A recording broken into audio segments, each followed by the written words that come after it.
আমরা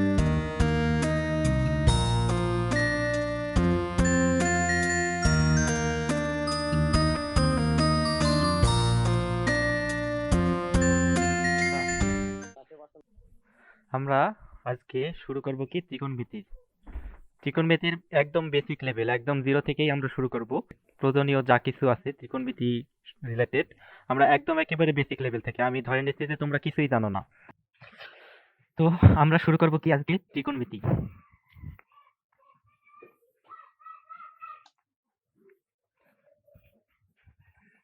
ত্রিকোণমিতি, এই ত্রিকোণমিতি শব্দটা যদি আমরা ভাঙি তাহলে বেসিক্যালি আমরা দুইটা জিনিস পাই। ত্রিকোণমিতিকে যদি আমরা ভাঙি তাহলে কয়টা জিনিস পাবো? দুইটা জিনিস, ত্রিকোণমিতি। এই ত্রিকোণমিতিকে দেখো যদি আমরা ভাঙি তাহলে প্রথম যেটা পাবো একটা হচ্ছে ত্রিকোণ, আর আমরা পাবো মিতি। এখানে ত্রিকোণ মানে কি? ত্রি মানে হচ্ছে তিন, কোণ মানে হচ্ছে কি কোণ? ত্রিকোণ, তার মানে তিন কোণ। তিন কোণ কাকে নির্দেশ করে অ্যাকচুয়ালি? তিন কোণ অ্যাকচুয়ালি নির্দেশ করে ত্রিভুজকে। ত্রিকোণ বলতে বোঝায় আসলে এখানে আমরা কি নির্দেশ করতেছি? ত্রিভুজকে। তার মানে ত্রিকোণ মানে হচ্ছে এখানে ত্রিভুজ। আর মিতি মানে তোমরা জানো কি? মিতি মানে হচ্ছে পরিমাপ। পরিমাপ। তার মানে ত্রিকোণমিতি বেসিক্যালি আমাদের নির্দেশ করে কি? ত্রিভুজের পরিমাপ সংশ্লিষ্ট বিভিন্ন যে আলোচনা সেগুলো হচ্ছে কি ত্রিকোণমিতি নির্দেশ করে। অর্থাৎ ত্রিভুজ সংশ্লিষ্ট আলোচনা ত্রিকোণমিতি হচ্ছে কি? অর্থাৎ আমরা হ্যাঁ, অর্থাৎ আমরা বলতে পারি ত্রিকোণমিতি হচ্ছে কি?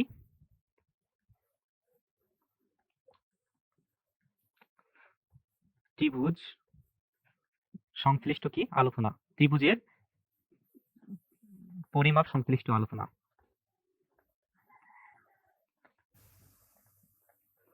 বোঝা গেছে?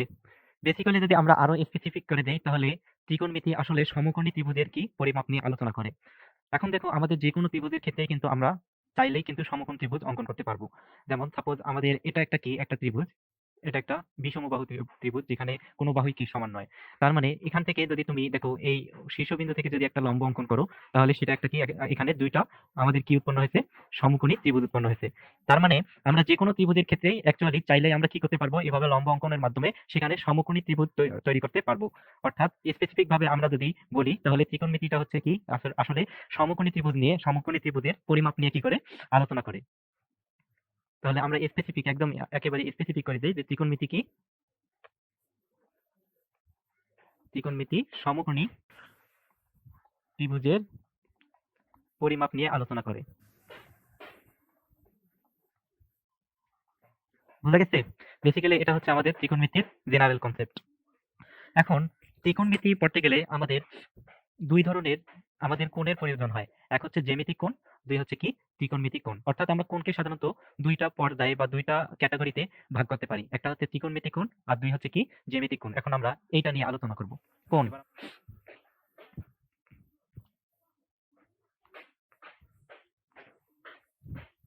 তাহলে কোণ হচ্ছে কয় প্রকার? কোণ হচ্ছে প্রধানত দুই প্রকার। কোণ দুই প্রকার, দুই প্রকার হয়ে থাকে।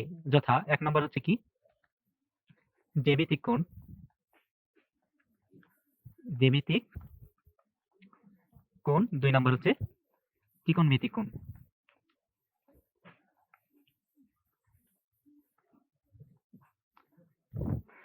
এখন আমাদের জ্যামিতিক কোণ আর ত্রিকোণমিতিক কোণ কি জিনিস এটা আমাদের কি জানা প্রয়োজন। শুরুতে আমরা দেখব কি জ্যামিতিক কোণ।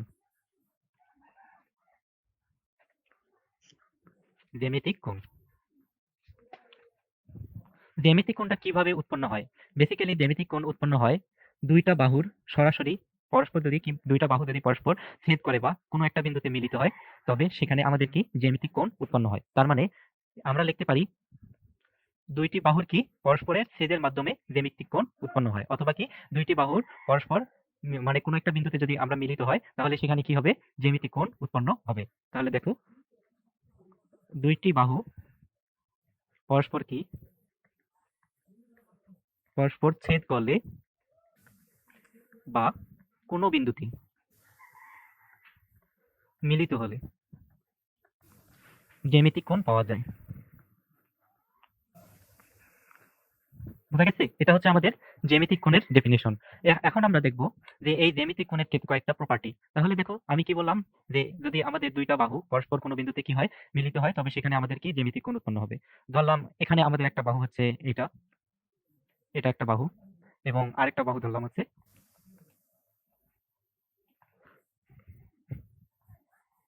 তাহলে এই যে আমাদের দুইটা বাহু পরস্পর একটা বিন্দুতে কি হয়ে গেল, মিলিত হয়ে গেছে।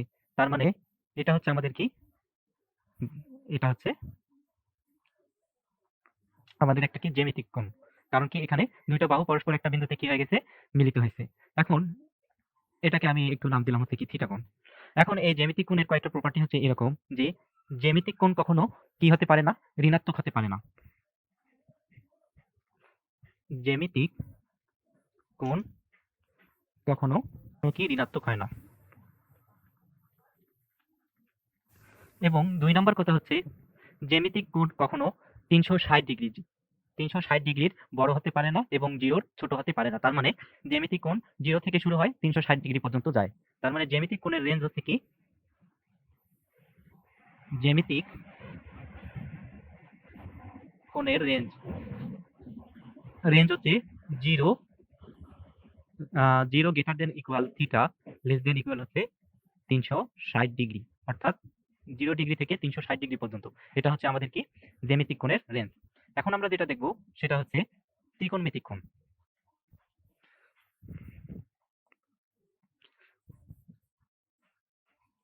ত্রিকোণমিতিক কোণ,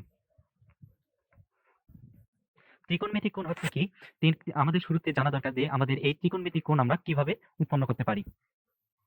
ত্রিকোণমিতিক কোণ বেসিক্যালি আমরা উৎপন্ন করতে পারি এভাবে যে আমাদের একটা একটা কি থাকে, একটা স্থির অক্ষ থাকে এবং একটা কি ঘূর্ণায়মান অক্ষ থাকে। এই স্থির অক্ষের সাপেক্ষে যদি কোনো একটা ঘূর্ণায়মান অক্ষ ঘুরতে থাকে তবে কেন্দ্রে যে কোণ উৎপন্ন হয় তাকে বলা হয় কি ত্রিকোণমিতিক কোণ। তাহলে দেখো ডেফিনিশনটা হচ্ছে কি, স্থির অক্ষের সাপেক্ষে, স্থির কোনো অক্ষরেখার সাপেক্ষে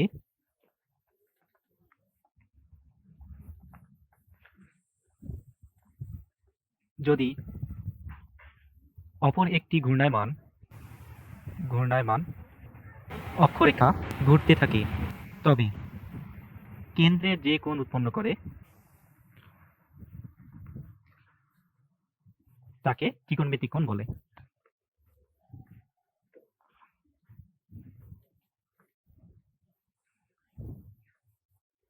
বোঝা গেছে? এটা হচ্ছে আমাদের কি ত্রিকোণমিতিক কোণের ডেফিনিশন। যে একটা আমাদের একটা কি থাকবে, একটা স্থির অক্ষরেখা থাকবে এবং এই অক্ষরেখার সাপেক্ষে যদি অপর একটা কি ঘূর্ণায়মান অক্ষরেখা কি ঘুরতে থাকে তবে কেন্দ্রে যে কোণ উৎপন্ন হয় তাকে বলা হয় কি ত্রিকোণমিতিক কোণ। এখন দেখো আমি যদি একটু ত্রিকোণমিতিক কোণটা যদি তোমাদের দেখাই, তাহলে এখানে একটা সাপোজ আমাদের অক্ষরেখা আছে এরকম, এরকম একটা আমাদের একটা অক্ষরেখা আছে পরস্পর, আরেকটা আছে এরকম।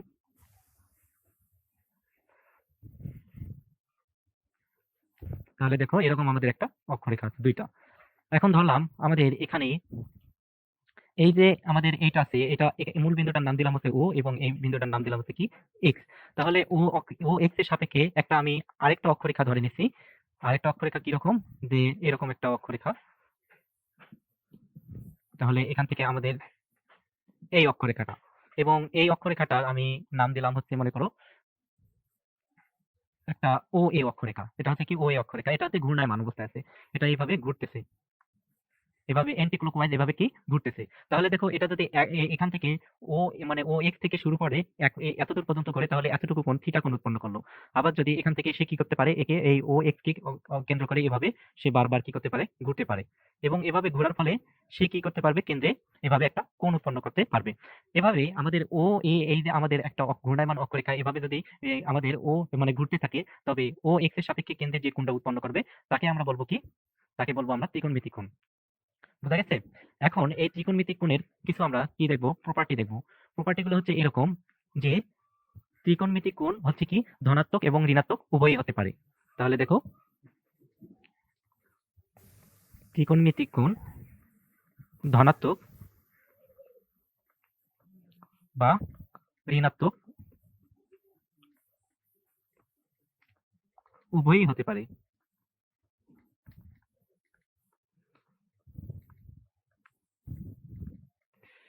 বোঝা গেছে? তাহলে ত্রিকোণমিতিক কোণ কি ধনাত্মক বা ঋণাত্মক উভয়ই হতে পারে। এবং ২ নম্বর কথা হচ্ছে এই যে আমাদের ত্রিকোণমিতিক কোণ, এটা পজিটিভ দিকেও আমাদের ঘুরতে ঘুরতে ইনফিনিটি হতে পারে, আবার নেগেটিভ দিকে আমাদের কি ঘুরতে ঘুরতে ইনফিনিটি হতে পারে। এখন যদি আমাদের এই যে আমাদের ও ও এই ঘূর্ণায়মান অক্ষরেখাটা আছে, এটা যদি আমাদের এন্টি ক্লকওয়াইজ অর্থাৎ ঘড়ির কাঁটার বিপরীতে ঘুরে ঘুরে এইভাবে ঘুরতে থাকে, তবে আমাদের কেন্দ্রে উৎপন্ন কোণ হবে কি পজিটিভ। এবং যদি ক্লকওয়াইজ অর্থাৎ ঘড়ির কাঁটা যেদিকে ঘুরে, তোমরা জানো ঘড়ির কাঁটা এভাবে ঘুরে, এইদিকে ঘুরে, যদি এরকম ঘড়ির কাঁটার মতো করে এই ও এই সরলরেখা ও এই অক্ষরেখাটা যদি ঘুরে, তাহলে আমাদের কেন্দ্রে যে কোণটা উৎপন্ন করবে সেটাকে বলা হয় কি ঋণাত্মক কোণ। তাহলে এখানে একটু নোট করে রাখো যে ক্লকওয়াইজ ঘুরলে কোণ হয় ঋণাত্মক এবং এন্টি ক্লকওয়াইজ ঘুরলে কোণ হয় কি ধনাত্মক। তাহলে দেখো CLOCK ক্লকওয়াইজ, ক্লকওয়াইজ ঘুরলে কোণ হবে কি কোণ হয় ঋণাত্মক। এবং যদি আমাদের এন্টি ক্লকওয়াইজ ঘুরে, তার মানে এখানে হচ্ছে কি এন্টি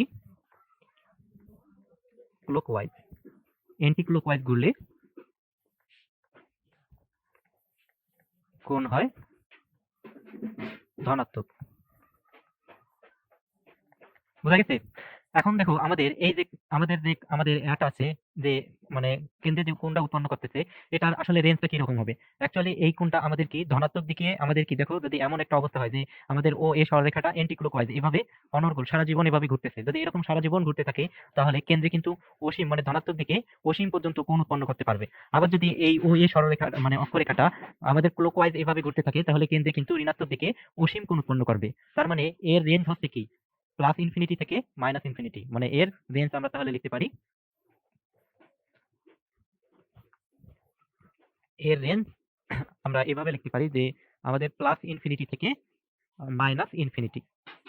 অর্থাৎ আমাদের যে কোনো আমাদের কি কোণেই উৎপন্ন করতে পারে, এটা যদি আমাদের কি এইদিকে ঘুরতে থাকে তাহলে আমাদের কি প্লাস ইনফিনিটি পর্যন্ত যাবে, আবার যদি আমাদের এইদিকে ঘুরতে থাকে তাহলে কি মাইনাস ইনফিনিটি পর্যন্ত যাবে। বোঝা গেছে?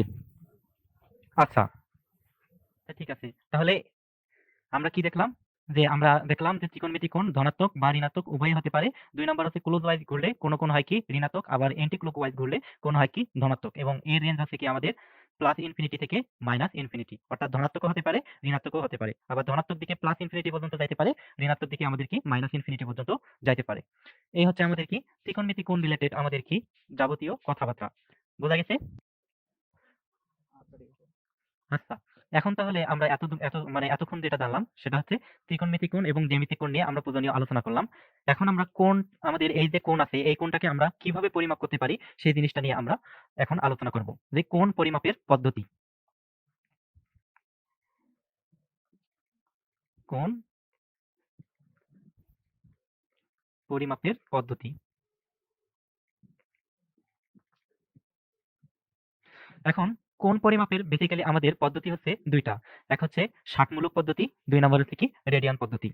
তাহলে দেখো যে কোণ পরিমাপের পদ্ধতি হচ্ছে কি দুইটা। কোণ পরিমাপের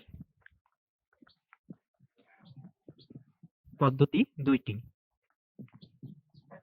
যথা ১ নম্বর হচ্ছে কি ষাটমূলক পদ্ধতি, ২ নম্বর হচ্ছে কি বৃত্তীয় পদ্ধতি। বৃত্তীয় পদ্ধতি। এখন ষাটমূলক পদ্ধতিতে আমাদের কোণ পরিমাপের একক ধরা হয় কি ডিগ্রি। তাহলে দেখো যে ষাটমূলক পদ্ধতিতে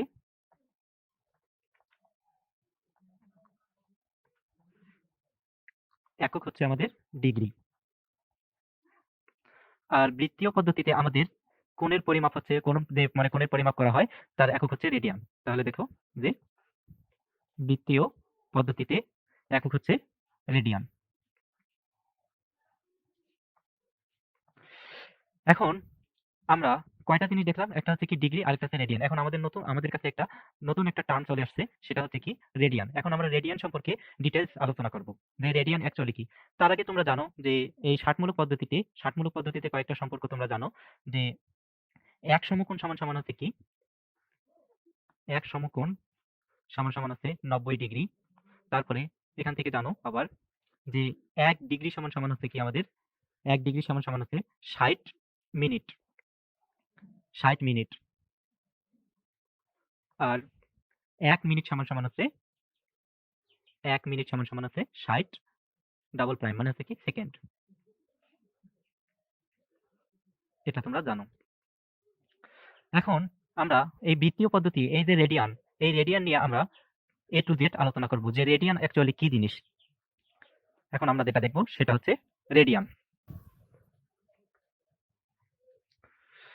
রেডিয়ান হচ্ছে যদি আমাদের কোনো একটা মনে করো বৃত্তের তার ব্যাসার্ধের সমান বৃত্তচাপ কেন্দ্রে যে কোণ উৎপন্ন করে তাকে বলা হয় কি 1 রেডিয়ান। এটা হচ্ছে আমাদের রেডিয়ানের ডেফিনিশন, যে কোনো বৃত্তের তার ব্যাসার্ধের সমান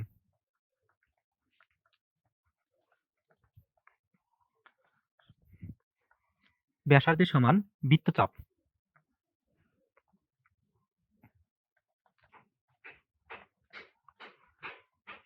কেন্দ্রে যে কোণ উৎপন্ন করে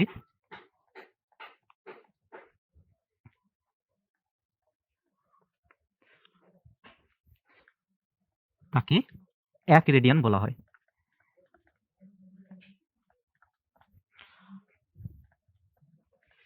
এটা হচ্ছে আমাদের কি রেডিয়ানের ডেফিনিশন, যে কোনো বৃত্তের তার ব্যাসার্ধের সমান বৃত্তচাপ কেন্দ্রে যে কোণ উৎপন্ন করে তাকে বলা হয় কি 1 রেডিয়ান। এখন দেখো যদি আমি একটা বৃত্ত অঙ্কন করি, সাপোজ আমাদের একটা বৃত্ত আছে এরকম, এটা হচ্ছে আমাদের একটা বৃত্ত। এই বৃত্তটার আমরা ধরলাম এখানে আমাদের একটা কেন্দ্র, এবং কেন্দ্র থেকে আমরা ধরলাম এটা হচ্ছে আমাদের কি ব্যাসার্ধ, এটা আর ব্যাসার্ধ। এই আর ব্যাসার্ধের সমান একটা আমরা যদি বৃত্তচাপ নেই, সাপোজ আমাদের এই আর ব্যাসার্ধের সমান একটা বৃত্তচাপ আছে এই এতটুকু অংশ, এই এখান থেকে এতটুকু অংশ হচ্ছে কি আমাদের আর ব্যাসার্ধের সমান একটা বৃত্তচাপ। তার মানে এখানে আমি যদি নাম দেই, এখানে হচ্ছে ও, এটা হচ্ছে আমাদের এ, এবং এটা হচ্ছে কি আমাদের বি। তার মানে এখানে এখানে আমাদের হচ্ছে দৈর্ঘ্য দৈর্ঘ্য ও এ সমান সমান হচ্ছে কি দৈর্ঘ্য এ বি। অর্থাৎ ও এ দৈর্ঘ্যটা মানে এই দৈর্ঘ্যটা এবং এ বি দৈর্ঘ্য, এই দৈর্ঘ্যটা যদি সমান হয় তাহলে এই এ বি চাপ আমাদের কেন্দ্রে যে কোণ উৎপন্ন করবে, এই যে এই কোণ উৎপন্ন করে, তাহলে এই কোণকে বলা হয় কি, এই কোণকে বলা হয় 1 রেডিয়ান কোণ। একে বলা হয় 1 রেডিয়ান কোণ, এবং একে প্রকাশ করা হয় এভাবে যে 1c, এভাবে 1c দ্বারা কি করা হয় প্রকাশ করা হয়। এটা হচ্ছে আমাদের কি রেডিয়ান কোণের ডেফিনেশন। এখন আমরা যেটা দেখব সেটা হচ্ছে ডিগ্রি এবং রেডিয়ান কোণের মধ্যে সম্পর্ক কিরূপ হয় সেই জিনিসটা আমরা দেখব, যে ডিগ্রি এবং রেডিয়ান কোণের মধ্যে সম্পর্ক, ডিগ্রি এবং রেডিয়ান কোণের মধ্যে সম্পর্ক।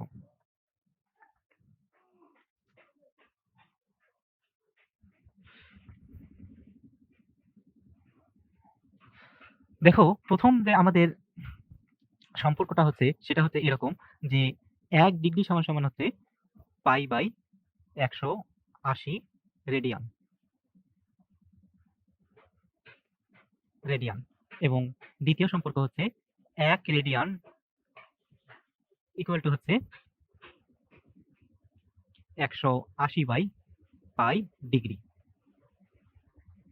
এই দুটো হচ্ছে আমাদের বেসিক্যালি প্রধান সম্পর্ক, যে ডিগ্রি এবং রেডিয়ানের মধ্যে।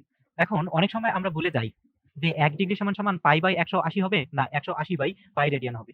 এই জিনিসটা আমরা টেকনিক্যালি একটু আমরা মনে স্মরণ রাখতে পারি কিভাবে, যদি তোমরা এই জিনিসটা মনে রাখো মাথায়, যে সাপোজ যে আমাদের ডিগ্রি কোণের সাংখ্যিক মানটা বড় হয় এবং রেডিয়ান কোণের সাংখ্যিক মানটা ছোট হয়। এটা যদি তোমরা মাথায় রাখো তাহলে এই দুইটা সম্পর্ক ইজিলি মানে মাথায় রাখতে পারবা। সেটা হচ্ছে দেখো যে ডিগ্রি কোণের, আচ্ছা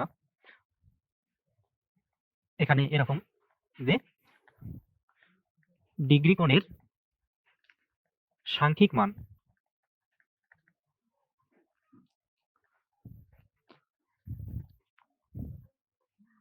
বড় এবং রেডিয়ান কোণের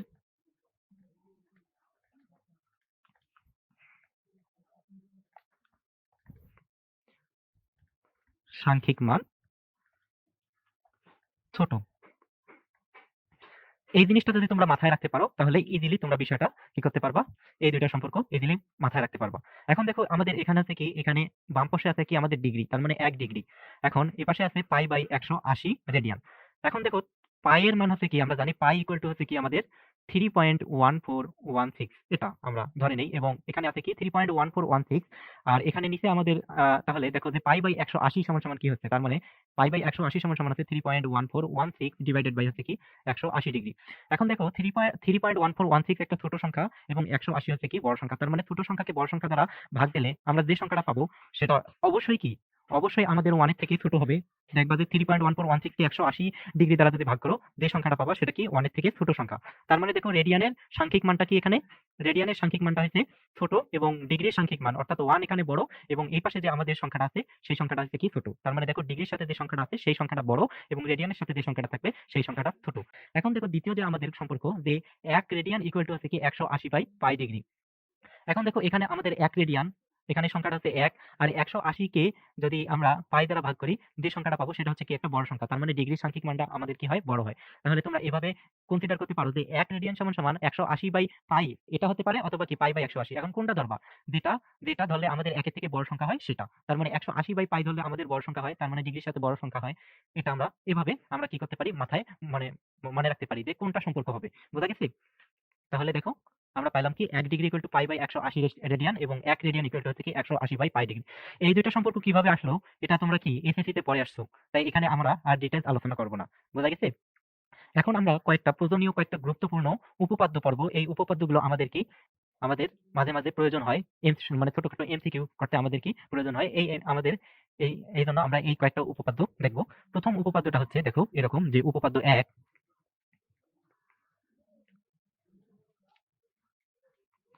উপপাদ্য 1 উপপাদ্য 1 হচ্ছে এরকম, যে কোনো একটা বৃত্তের, কোনো একটা বৃত্তের পরিধি এবং ব্যাসের অনুপাত সর্বদা একটা ধ্রুব সংখ্যা। এই ধ্রুব সংখ্যাকে বলা হয় কি পাই। তাহলে দেখো কোনো একটি বৃত্তের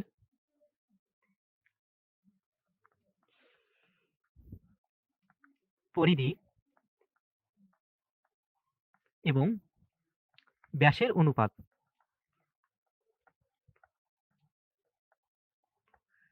একটি ধ্রুবক সংখ্যা,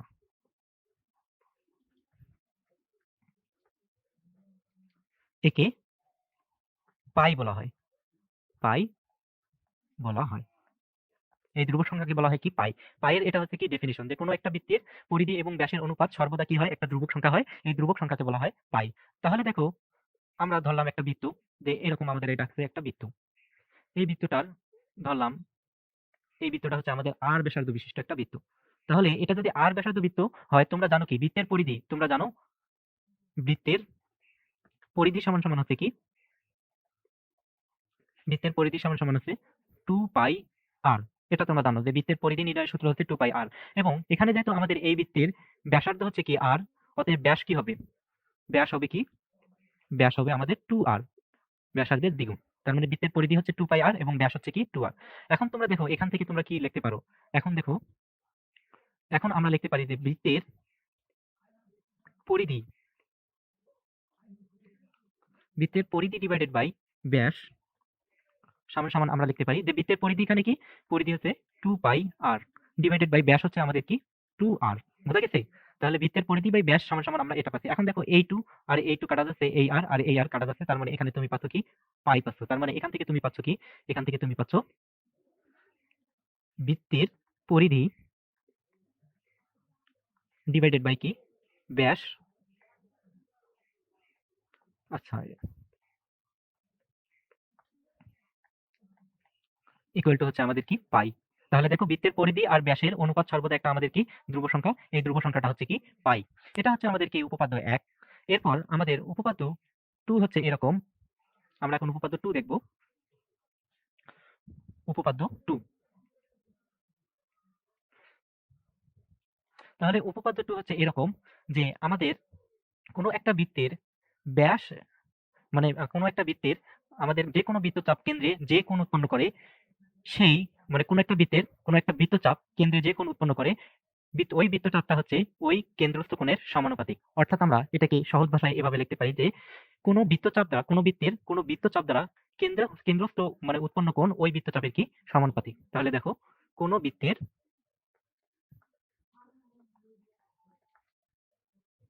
একটি বৃত্তচাপ দ্বারা, কি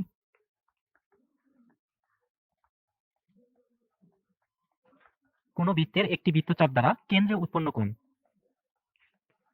কেন্দ্রে উৎপন্ন কোণ ওই বৃত্তচাপের সমানুপাতিক। বোঝা গেছে? এটা হচ্ছে আমাদের কি উপপাদ্য 2, যে কোনো বৃত্তের একটি বৃত্তচাপ দ্বারা কেন্দ্রে উৎপন্ন কোণ ওই বৃত্তচাপের হচ্ছে কি সমানুপাতিক। এখন দেখো আমরা যদি একটা বৃত্ত অঙ্কন করি,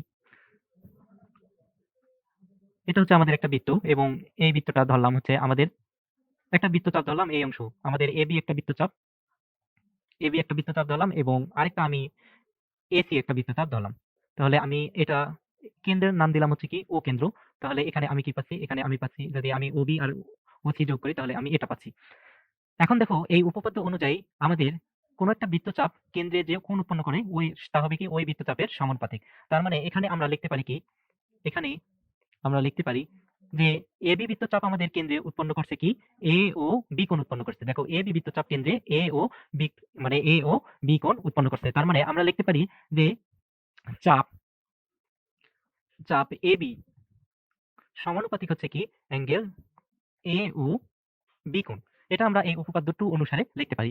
এখন দেখো তোমরা জানো যে এই সমানুপাতিক চিহ্ন উঠে গেলে মাঝখানে একটা কি হয়, মাঝখানে একটা আমাদের ধ্রুবক চিহ্ন বসে। সমানুপাতিক চিহ্ন উঠে গেলে আমাদের কি মাঝখানে একটা ধ্রুবক চিহ্ন বসে। তাহলে এখান থেকে আমরা পাচ্ছি কি যে চাপ এ বি ইকুয়াল টু হচ্ছে কি একটা আমাদের ধ্রুবক চিহ্ন আসতেছে কে অ্যাঙ্গেল এ ও বি, এটা আমরা পাচ্ছি। বোঝা গেছে? তার মানে এখান থেকে আমরা কে সমান সমান লিখতে পারি কি, এখান থেকে আমরা কে সমান সমান লিখতে পারি চাপ এ বি, চাপ এ বি ডিভাইডেড বাই কি অ্যাঙ্গেল এ ও বি কোণ, এটা আমরা লিখতে পারি। এটা হচ্ছে আমাদের কি 1 নম্বর সমীকরণ। বোঝা গেছে? এখন দেখো আমাদের অনুরূপভাবে এই এসি চাপের ক্ষেত্রে, এসি চাপের ক্ষেত্রে আমরা কি লিখতে পারি? এখন আমাদের কি, এখন এসি চাপের ক্ষেত্রে, এসি চাপের ক্ষেত্রে, এসি চাপের ক্ষেত্রে আমরা লিখতে পারি কি যে আমাদের এই যে উপপাদ্যটা আছে এই উপপাদ্য অনুসারে আমরা লিখতে পারি চাপ এসি, এসি সমানুপাতিক হচ্ছে আমাদের অ্যাঙ্গেল, এই এসি চাপ আমাদের কেন্দ্রে কি কোণ উৎপন্ন করছে এই কোণটা, তার মানে অ্যাঙ্গেল এ ও সি কোণ উৎপন্ন করছে। তার মানে এখানে অ্যাঙ্গেল এ ও সি কোণ এটা উৎপন্ন করছে।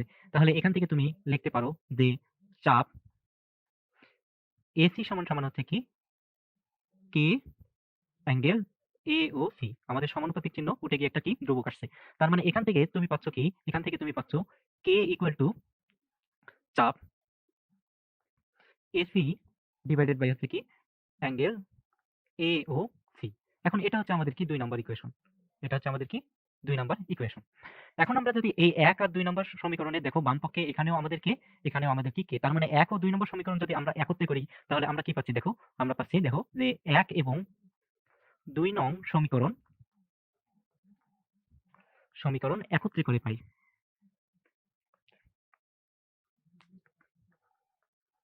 একত্রে করলে আমরা পাচ্ছি যে চাপ এ বি ডিভাইডেড বাই হচ্ছে কি আমাদের অ্যাঙ্গেল এ ও বি কোণ সমান সমান হচ্ছে চাপ এসি ডিভাইডেড বাই হচ্ছে আমাদের কি অ্যাঙ্গেল এ ও সি কোণ, এটা আমরা পাচ্ছি। এখন আমাদের এই জিনিসটা কিন্তু মাথায় রাখতে হবে, এটা হচ্ছে আমাদের একটা গুরুত্বপূর্ণ প্রপার্টি। এর উপর আমরা আমাদের আমাদের এই যে আমাদের সম্পর্কটা এটা আমাদের খুব কাজে লাগে। তাহলে দেখো এখানে ঘটনাটা হচ্ছে এরকম যে আমাদের যে চাপ নিছি সেই চাপ দ্বারা উৎপন্ন কেন্দ্রস্থ কোণ ডিভাইডেড বাই, মানে যে চাপ উপরে নেব তার নিচে কোণটা হবে সেই চাপ দ্বারা উৎপন্ন কোণ। তাহলে দেখো চাপ এবি মানে চাপ হচ্ছে AB divided by angle A O B সমান সমান আছে চাপ এসি ডিভাইডেড বাই কি অ্যাঙ্গেল এ ও সি, অর্থাৎ যে চাপ নেব সেই চাপ ডিভাইডেড বাই সেই চাপ দ্বারা উৎপন্ন কোণ ইকুয়াল টু হবে আমরা আবার যে চাপ নেব সেই চাপ ডিভাইডেড বাই ওই চাপ দ্বারা কেন্দ্রে উৎপন্ন কোণ। এখন এই যে আমাদের রিলেশনটা এই রিলেশনের উপর আমরা একটা ছোট্ট একটা এক্সাম্পল দেখব। এই এক্সাম্পলটা দেখলে তোমরা বিষয়টা আরো কি ক্লিয়ার ভাবে বুঝতে পারবা যে একটা আমরা এক্সাম্পল সেট করতেছি এরকম এক্সাম্পল। এক্সাম্পলটা হচ্ছে এরকম যে আমাদের মনে করো একটা বৃত্ত আছে এরকম, এই বৃত্তটা আছে এবং ধরলাম আমাদের এই বৃত্তটার দুইটা আমি চাপ নিচ্ছি, এটা হচ্ছে এ বি সি, তার মানে এ বি একটা চাপ এবং বিসি একটা চাপ এবং কেন্দ্র তো আমি কেন্দ্রটার নাম দিলাম হচ্ছে কি ও কোণ। এখন তোমাকে বলতেছি যে এই কোণটা হচ্ছে আমাদের ধরলাম কথার কথা এটা হচ্ছে আমাদের 60° কোণ, এটা হচ্ছে কি 60° কোণ এবং এটা ধরলাম হচ্ছে কি কথার কথা এটা হচ্ছে আমাদের 30° কোণ। এটা হচ্ছে আমাদের 30 ডিগ্রি কোণ, মানে কেন্দ্রে 30 ডিগ্রি কোণ উৎপন্ন করছে, আর এটা আমাদের কি 60 ডিগ্রি কোণ উৎপন্ন করছে। এবং আমরা আরো ধরলাম যে এই যে বিসি চাপটা আছে, এই বিসি চাপটার দৈর্ঘ্য হচ্ছে আমাদের, ধরলাম যে কথার কথা এটা হচ্ছে আমাদের 10 সেন্টিমিটার, এরকম ধরে নিলাম, আমরা র্যান্ডমলি ধরে নিচ্ছি। তাহলে এবি চাপের দৈর্ঘ্য কি হবে সেটা আমাদেরকে নির্ণয় করতে হবে, যে এবি চাপের দৈর্ঘ্য ইকুয়াল টু হচ্ছে কি চাপ। তাহলে এখানে কোশ্চেনটা হচ্ছে এরকম যে এবি চাপের দৈর্ঘ্য ইকুয়াল টু হচ্ছে কি আমাদের ওয়াট, এটা আমাদেরকে নির্ণয় করতে হবে। তাহলে দেখো উপপাদ্য 2 অনুসারে আমরা কি পাই, এখন আমরা এটা কি করব, সলিউশন করব। সলিউশন, উপপাদ্য 2 অনুসারে আমরা কি পাই, দেখো যে উপপাদ্য 2 অনুসারে পাই, এখানে আমরা যে চাপ নিব, তার মানে প্রথমে যদি এবি চাপ নাই, তার মানে চাপ এবি ডিভাইডেড বাই এই এবি চাপ দ্বারা কেন্দ্রে উৎপন্ন কোণ, তাহলে কেন্দ্রে উৎপন্ন কোণ হচ্ছে কি 30 ডিগ্রি। তার মানে আগে আমরা লিখে নেই যে অ্যাঙ্গেল, কোণটা লিখে নেই যে অ্যাঙ্গেল এ ও বি সমান সমান হচ্ছে কি চাপ, এখানে আমাদের আছে কি চাপ বিসি ডিভাইডেড বাই এখানে আমাদের উৎপন্ন কোণটা হচ্ছে অ্যাঙ্গেল বি ও সি কোণ, এটা আমরা পাচ্ছি। তার মানে এখান থেকে আমরা এখন যদি মানগুলো বসাই, আমাদের নির্ণয় করতে হবে কি এবি চাপের দৈর্ঘ্য। তাহলে এখানে আমরা লিখে দিই যে চাপ AB divided by angle A O B, angle A O B এর মান হচ্ছে কি আমাদের 30 ডিগ্রি। তার মানে এখানে আমরা লিখে দিই 30 ডিগ্রি ইকুয়াল টু হচ্ছে চাপ বিসি, বিসি এর আমাদের দৈর্ঘ্য হচ্ছে কি 10 সেন্টিমিটার। তাহলে এখানে লিখে দিই 10 centimetre divided by angle B O C, angle B O C এর মান হচ্ছে আমাদের কি 60 ডিগ্রি। তার মানে এখানে আমরা পাচ্ছি 60 ডিগ্রি। তাহলে এখানে আমরা যদি কাটাকাটি করি, 30 দিয়ে যদি আমরা 60 কে কাটি তাহলে আমরা পাচ্ছি কি 2, আর 2 দিয়ে যদি আমরা 10 সেন্টিমিটারকে কাটি তাহলে আমরা পাবো কি 5 সেন্টিমিটার। অতএব আমরা এখান থেকে কি লিখতে পারি, অতএব আমরা লিখতে পারি যে চাপ চাপ এ বি সমান সমান হচ্ছে কি 5 সেন্টিমিটার। বুঝা গেছে? তাহলে আমরা কি চাপ এ বি এর দৈর্ঘ্য পেলাম কি 5 সেন্টিমিটার। এটাই হচ্ছে আমাদের কি অ্যান্সার। এরকম আমাদের রিলেশনটা আমাদের অসংখ্য কাজে লাগে ছোটখাটো এমসিকিউ এর ক্ষেত্রে। বোঝা গেছে? এখন আমরা আরেকটা উপপাদ্য করব, সেটা হচ্ছে উপপাদ্য 3। উপপাদ্য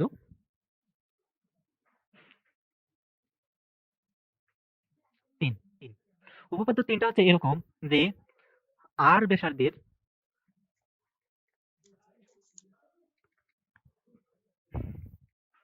কোন বৃত্তের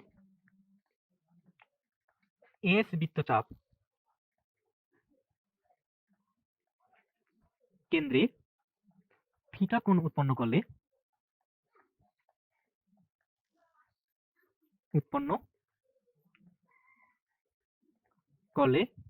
S equal to R theta হয়। এটা হচ্ছে আমাদের কি উপপাদ্য 3, এস ইকুয়াল টু কি আর থিটা। এটা তোমরা SSC already SSC higher math বইয়ে পড়ে আসছো যে আর ব্যাসার্ধের কোনো বৃত্তের এস বৃত্তচাপ কেন্দ্রে যদি আমাদের কি থিটা কোণ উৎপন্ন করে, তবে আমাদের এস ইকুয়াল টু কি হবে আর থিটা হয়। যেখানে আমাদের থিটা হচ্ছে কি আমাদের, যেখানে থিটা হচ্ছে রেডিয়ান কোণ, রেডিয়ান কোণ। বোঝা গেছে? যেখানে আমাদের কি থিটাটা হচ্ছে একটা কি রেডিয়ান কোণ। এখন আমরা আমাদের এইটার আমরা কি দেখবো, একটা প্রমাণ দেখবো, ছোট্ট একটা আমরা কি প্রমাণ দেখবো। প্রমাণ যে S equal to R theta এটা কিভাবে আসতেছে। এখন আমরা একটা কি করলাম, একটা বৃত্ত অঙ্কন করে নিই, এবং এখানে বলা হচ্ছে এই বৃত্তটার ব্যাসার্ধ হচ্ছে কি আমাদের আর ব্যাসার্ধ। তার মানে এটা হচ্ছে আমাদের আর ব্যাসার্ধ, এবং আমি একটা বৃত্তচাপ ধরে নিলাম, এই যে এতটুকু বৃত্তচাপ, এই বৃত্তচাপটার দৈর্ঘ্য হচ্ছে আমাদের কি এস, এই বৃত্তচাপের দৈর্ঘ্য হচ্ছে কি এস, এবং আরেকটা আমি এই এস বৃত্তচাপ আমাদের কেন্দ্রে কি কোণ উৎপন্ন করছে, থিটা কোণ উৎপন্ন করছে, এটা আমি ধরে নিলাম। এবং এটাকে আমি একটু পয়েন্ট করি, বিন্দুগুলোকে পয়েন্ট করি, আমি পয়েন্ট করলাম এ বি সি, এভাবে আমি পয়েন্ট করলাম। আচ্ছা, এটা মূল বিন্দুটাকে আমি ও দেই, এ না দিয়ে ও দিলাম, ও পয়েন্ট। তাহলে ও বি সি এভাবে আমি কি করলাম, পয়েন্ট করলাম। এখানে আমাদের একটা ছোট্ট একটা অঙ্কন আছে, অঙ্কনটা হচ্ছে কি রকম, যে অঙ্কনটা হচ্ছে এরকম, আমাদের এই যে ও এ ও বি আছে, ও বি এর সাথে আমাদের একটা আমরা কোণ নিচ্ছি, একটা 1 রেডিয়ান কোণ নিচ্ছি। কি কোণ নিচ্ছি? 1 রেডিয়ান কোণ। ধরলাম এটা হচ্ছে আমাদের কি, এটা হচ্ছে আমাদের একটা ডি পয়েন্ট। বুঝা গেছে? অঙ্কনটা হচ্ছে এরকম, অঙ্কনটা আমি লিখে নিচ্ছি, অঙ্কন যে অ্যাঙ্গেল বি ও ডি সমান সমান 1 রেডিয়ান, 1 রেডিয়ান কোণ অঙ্কন করি, অঙ্কন করি। বোঝা গেছে? তার মানে BOD সমান সমান আমরা কি করলাম? 1 রেডিয়ান কোণ অঙ্কন করলাম। এখন দেখো যেহেতু অ্যাঙ্গেল BOD তার মানে BOD সমান সমান 1 রেডিয়ান, তাহলে রেডিয়ান কোণের সংজ্ঞানুসারে আমরা লিখতে পারি কি? আমরা জানি 1 রেডিয়ান কোণ হওয়ার শর্ত হচ্ছে কি? আমাদের বৃত্তচাপটা হবে সেই বৃত্তচাপের দৈর্ঘ্য হবে কি? ব্যাসার্ধের সমান। এটা হচ্ছে আমাদের কি? রেডিয়ান কোণ, 1 রেডিয়ান কোণ হওয়ার শর্ত। তার মানে আমরা এখানে লিখতে পারি অতএব চাপ, আমাদের চাপ এই যে BD চাপটা আছে, এই যে BD চাপ, BD এর দৈর্ঘ্য হবে কি? BD এর দৈর্ঘ্য হবে R। এটা আমরা পাচ্ছি। চাপ BD এর দৈর্ঘ্য হবে কি? মানে চাপ BD এর দৈর্ঘ্য হবে তার ব্যাসার্ধের সমান। তার মানে এখানে যেহেতু ব্যাসার্ধ হচ্ছে কি R, তার মানে চাপ BD এর আমাদের দৈর্ঘ্যটা হবে কি R। এটা আমরা পাচ্ছি। এখন আমরা এই যে আমাদের একটু আগে উপপাদ্য 2 পড়লাম, এই উপপাদ্য 2 অনুসারে আমরা কি পাচ্ছি দেখো, যে উপপাদ্য উপপাদ্য 2 অনুসারে আমরা পাই উপরে আমাদের যে বৃত্তচাপ থাকবে, নিচে আমাদের কি ওই বৃত্তচাপ দ্বারা উৎপন্ন কোণ থাকবে। তাহলে আমরা যদি লিখি যে চাপ BC, চাপ কি? BC, তাহলে BC চাপ দ্বারা উৎপন্ন কেন্দ্রস্থ কোণ হচ্ছে কি? BOC। তার মানে অ্যাঙ্গেল BOC এটা পাচ্ছি সমান সমান হচ্ছে, এবার যদি আমি নেই চাপ, এবার যদি আমি BD চাপ নেই, তার মানে এখানে আমি পাচ্ছি চাপ BD, BD। তাহলে উপরে যদি আমি চাপ BD নেই, তাহলে এই BD চাপ দ্বারা উৎপন্ন কোণ হচ্ছে কি আমাদের BOD। তার মানে হচ্ছে কি? BOD। এটা আমরা পাচ্ছি। এখন দেখো এখানে যদি আমি মানগুলো বসাই দেই, চাপ BC এর মান এখানে দেওয়া আছে কি? S। এই দেখো S, BC এর চাপ BC এর মান হচ্ছে কি? S। তার মানে আমরা এখানে পাচ্ছি S ডিভাইডেড বাই BOC, মানে কি? দেখো BOC কোণ মানে হচ্ছে কি? থিটা কোণ। দেখো BOC মানে হচ্ছে কি? থিটা কোণ। তার মানে S বাই থিটা সমান সমান আমরা পাচ্ছি এখানে চাপ BD। চাপ BD এর মান তুমি এখানে দেখো বের করে রাখছো। চাপ BD ইকুয়াল টু হচ্ছে কি? R। যেহেতু আমাদের কি BOD হচ্ছে কি 1 রেডিয়ান, তার মানে এখানে আমরা পাচ্ছি R ডিভাইডেড বাই এখানে হচ্ছে কি? দেখো BOD। এখন দেখো অ্যাঙ্গেল BOD সমান সমান কি? BOD সমান সমান 1 রেডিয়ান। এটা আমাদের কি? অঙ্কন অনুসারে। তার মানে এখানে আমরা পাচ্ছি 1C, মানে 1 রেডিয়ান। এখন এটাকে যদি আমরা আড়াআড়ি গুণন করি, S দ্বারা 1 কে গুণন করলে আমরা পাচ্ছি S, এবং এখানে থিটা আর R যদি গুণন করি তাহলে আমরা পাচ্ছি কি? R theta. তার মানে S ইকুয়াল টু আমরা পাচ্ছি কি? R theta. এটাই হচ্ছে আমাদের কি? প্রমাণ, প্রুফ। ঠিক আছে। এখন আমরা আজকে যেটা পড়বো, আজকে সর্বশেষ একটা টপিক পড়বো। সেই টপিকটা হচ্ছে বৃত্তকলা। বৃত্তকলা নিয়ে আমরা এখন আলোচনা করব। বৃত্তকলা দেখো,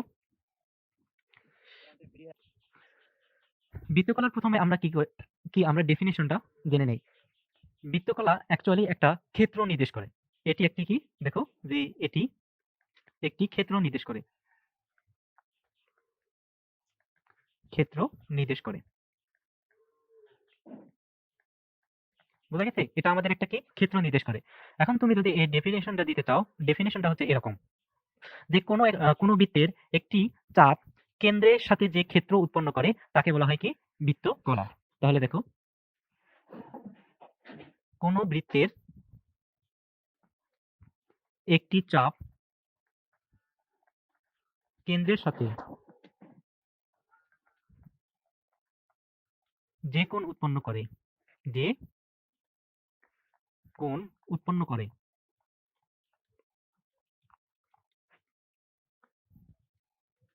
সরি, যে কোণ না, যে ক্ষেত্র উৎপন্ন করে, এখানে কি? যে ক্ষেত্র উৎপন্ন করে তাকে বলা হয় কি? বৃত্তকলা। তাকে বৃত্তকলা বলে। এটা হচ্ছে আমাদের কি? বৃত্তকলার ডেফিনেশন। এখন দেখো যদি আমি একটা এক্সাম্পল দিই, সাপোজ আমাদের এটা হচ্ছে একটা কি? বৃত্ত, এবং এই বৃত্তের আমি একটা ধরলাম বৃত্তচাপ হচ্ছে এবি বৃত্তচাপ। এটা হচ্ছে আমাদের এবি বৃত্তচাপ। এখন দেখো এটা হচ্ছে আমাদের ও কেন্দ্র। এখন তুমি যদি ও বি আর ও এ যদি যোগ করো তাহলে তুমি কি পাচ্ছ? তুমি একটা ক্ষেত্র পাচ্ছ, এই ক্ষেত্রটা।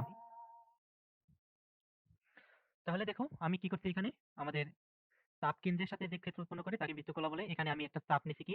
এবি চাপ নিছি। এই এবি চাপটা আমাদের কেন্দ্রের সাথে, দেখো এই যে ক্ষেত্রটা উৎপন্ন করছে, এই ক্ষেত্র, এই পুরো ক্ষেত্রটা আমাদের কি? উৎপন্ন করছে।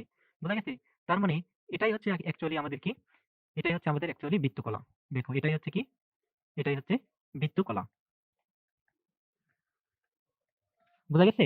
তার মানে কোন চাপ কেন্দ্রে যে ক্ষেত্র উৎপন্ন করে তাকে বলা হয় কি? বৃত্তকলা।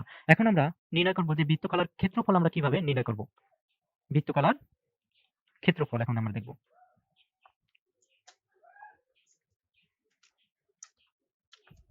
বৃত্তকলার ক্ষেত্রফল।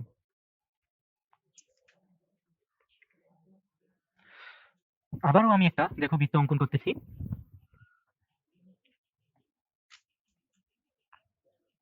এটা হচ্ছে আমাদের একটা বৃত্ত, এবং এই বৃত্তটা ধরলাম আমাদের যে বৃত্তকলা উৎপন্ন করছে এটা হচ্ছে, এটার নাম দিলাম আমি ও এ বি, বুঝা গেছে? এবং আমি এই বৃত্তকলাটা কেন্দ্রে দেখে মানে কোণ উৎপন্ন করছে সেটা ধরলাম হচ্ছে কি থিটা কোণ। তার মানে এখানে আমাদের কি, এখানে এ ও বি হচ্ছে আমাদের কি বৃত্তকলা, বৃত্তকলা। আমাদের এই বৃত্তকলার আমাদের নির্ণয় করতে হবে কি, এই বৃত্তকলার আমাদের ক্ষেত্রফল নির্ণয় করতে হবে। এখন দেখো এই বৃত্তের যদি আমাদের ব্যাসার্ধ যদি হয় কি আর, এই বৃত্তের যদি কি হয় ব্যাসার্ধ যদি হয় আর, তাহলে দেখো এই পুরো বৃত্তটার ক্ষেত্রফল কি হবে? তাহলে পুরো বৃত্তের আমাদের কি ক্ষেত্রফল কি হবে? তাহলে পুরো বৃত্তের ক্ষেত্রফল হবে, দেখো যে পুরো বৃত্তের ক্ষেত্রফল, পুরো বৃত্তের ক্ষেত্রফল হবে পাই আর স্কয়ার। এটা তোমরা জানো যে একটা বৃত্তের ক্ষেত্রফল যদি কি হয় আর হয়, তবে ওই বৃত্তের ক্ষেত্রফল হচ্ছে কি পাই আর স্কয়ার, এটা তোমরা জানো। তার মানে পুরো বৃত্তের ক্ষেত্রফল পাই আর স্কয়ার, এটার মিনিং কি? এটার মিনিং হচ্ছে, দেখো পুরো বৃত্তটা অ্যাকচুয়ালি যখন নির্দেশ করে, তখন আমি যদি বলি যে পুরোটা একটা বৃত্তকলা, পুরোটা ক্ষেত্র একটা যদি বৃত্তকলা, অর্থাৎ পুরো বৃত্তটা যদি আমি একটা বৃত্তকলা কনসিডার করি, তাহলে কেন্দ্রে উৎপন্ন কোণ হবে কি 360 ডিগ্রি। কারণ তোমরা জানো যে একটা আমাদের কি, আমাদের এই যে দেখো আমাদের এই যে বৃত্তটা আছে, এই পুরো বৃত্তটা কেন্দ্রে কত ডিগ্রি কোণ উৎপন্ন করছে? 360 ডিগ্রি কোণ উৎপন্ন করছে। তার মানে 360 ডিগ্রি কোণ যখন, তখন বৃত্তের ক্ষেত্রফল হচ্ছে কি পাই আর স্কয়ার, এটা আমরা বলতে পারি। কারণ কি পুরো বৃত্তের ক্ষেত্রফল যদি পাই আর স্কয়ার হয়, তাহলে এবং আমরা জানি এই পুরো বৃত্তটা কেন্দ্রে 360 ডিগ্রি কোণ উৎপন্ন করে, তাহলে আমরা এটা লিখতে পারি যে 360 ডিগ্রি কোণ যখন, 360 ডিগ্রি কোণ যখন, তখন ক্ষেত্রফল হচ্ছে কি আমাদের, তখন ক্ষেত্রফল হচ্ছে পাই আর স্কয়ার।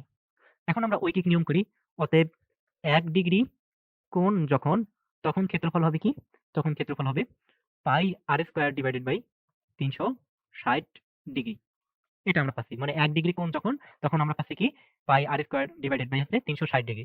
এখন দেখো অতএব আমরা এখানে আমাদের যে বৃত্তকলা দেওয়া আছে, এই বৃত্তকলাটার আমাদের কেন্দ্রে কি কোণ উৎপন্ন করছে? থিটা কোণ উৎপন্ন করছে। তাহলে আমরা লিখতে পারি যে থিটা কোণ যখন, তখন ক্ষেত্রফল হচ্ছে কি, তখন ক্ষেত্রফল হচ্ছে pi R square divided by 360 degree into হচ্ছে কি থিটা। তার মানে এখান থেকে আমরা আমরা লিখতে পারতেছি কি, অতএব আমরা লিখতে পারতেছি যে আমাদের এই যে বৃত্তকলা এ ও বি বৃত্তকলা আছে, এই বৃত্তকলার ক্ষেত্রফল হচ্ছে, অতএব বৃত্তকলা এ ও বি এর ক্ষেত্রফল, ক্ষেত্রফল ইকুয়াল টু হচ্ছে আমাদের pi R square divided by 360 degree into হচ্ছে কি থিটা। এটা আমরা পাচ্ছি যে বৃত্তকলা এ ও বি এর ক্ষেত্রফল হচ্ছে pi R square divided by 360 degree into theta.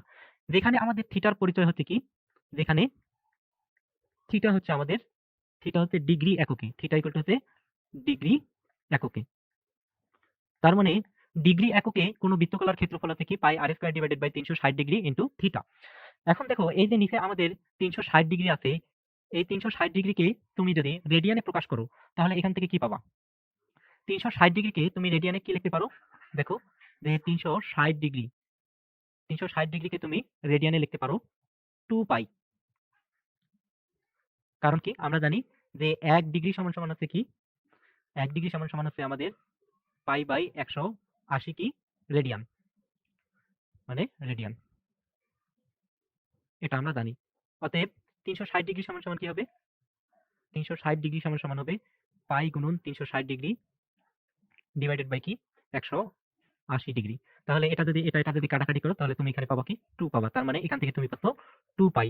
তার মানে 360 ডিগ্রি সমান সমান হচ্ছে কি আমাদের 2 পাই, এটা আমরা পাচ্ছি। এখন দেখো এখানে যদি তুমি এই 360 ডিগ্রি এর পরিবর্তে 2 পাই বসাও, তাহলে তুমি কি পাচ্ছ? দেখো তাহলে তুমি পাচ্ছ যে এ ও বি বৃত্তকলার ক্ষেত্রফল, এ ও বি বৃত্তকলার ক্ষেত্রফল সমান সমান তুমি পাচ্ছ পাই আর স্কয়ার ডিভাইডেড বাই 360 ডিগ্রিকে তুমি লিখতে পারো 2 পাই ইন্টু এখানে আমাদের আছে কি থিটা। এখন দেখো আমাদের এই পাই আর এই পাই কেটে যায়, তার মানে তুমি এখানে পাচ্ছ আর স্কয়ার বাই 2 ইন্টু কি থিটা। তার মানে বৃত্তকলার ক্ষেত্রফলের ফল নির্ণয়ের আরেকটা তোমরা ফর্মুলা পাইলা, সেটা হচ্ছে কি, সেটা হচ্ছে আর স্কয়ার বাই 2 ইন্টু কি থিটা। তার মানে এটাও হচ্ছে আমাদের একটা কি বৃত্তকলা নির্ণয়ের আরেকটা ফর্মুলা, যেখানে আমাদের থিটার যে পরিচয়, যেখানে যেখানে আমাদের কি, যেখানে থিটা হবে আমাদের কি থিটা রেডিয়ানে। রেডিয়ানে। বোঝা গেছে? তার মানে থিটা যখন তোমাদের রেডিয়ানে দেওয়া থাকবে তখন বৃত্তকলা ক্ষেত্রফল নির্ণয়ের সূত্র হচ্ছে r² 2 ইনটু থিটা, এবং থিটা যখন তোমাদের ডিগ্রিতে দেওয়া থাকবে তখন সেটা হচ্ছে কি, ফর্মুলাটা হচ্ছে আমাদের এটা। বোঝা গেছে? এই ফর্মুলাটা। এই ফর্মুলা। বোঝা গেছে? তাহলে আমরা ২ টা ফর্মুলা পেলাম। এটা একটা ফর্মুলা, এটা একটা ফর্মুলা। তাহলে যদি তোমাদের